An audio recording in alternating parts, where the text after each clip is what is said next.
Eko noneho uyu munsi noneho wakoreye mu rugo. Yes mugabo mwiza. Uyu munsi noneho wakoreye mu rugo. Namaye nkakoreye. Nanjye nari ndi mu rutoki rwose ariko ukomanga nini? Nanjye ntumba. Komanga. Ye ni karibu. Ubundi rero kambwira. Igihe cya coronavirus urasa gomba kuma mu rugo rwe. Nanjye nibakina Karibu. Baba barimo batesha abantu umutwe.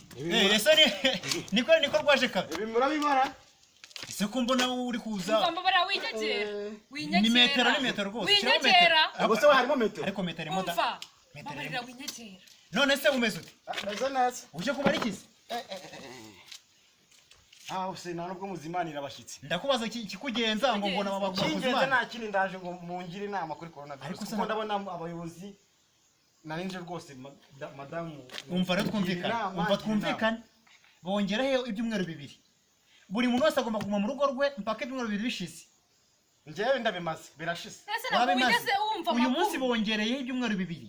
Bongeye ibyumweru 2. Uyu munsi byari. Njyewe reka uziko mba nkubwire. Wowe shega to. Umva nkubwire. Urambwira iki? Yewe. Urambwira iki? Tayo nabandi baracyaza ariko so kuguma kabyara abantu bagumye mu ngo zabo ko. Komeza nawe nawe ngwire. Bose njyewe ntago mbegeye. Ubu ni twegeye nta kibazo. Ntudukoraho gusa. Ariko ni metero usigaye metero. Njyewe ndagira da. Twari turi kuganira rwose nari ndi kubabwira ati njyewe ibyumweru bimaze mu rugo. Ariko si ibintu ubundi ubona inyungu yabyo ari ihera. Leta y'u Rwanda nizikiri gukora gusa twebwe twamenya twagira. Hoyereka nkubwire rero ngenda bizi. Ibi bintu kugira ngo abantu bandi batanduza abandi. Bakumira ubwandu bushya. Ubu ngende. Hakora yenda ujya kwakizaho metero kora ingendo zabugenewe.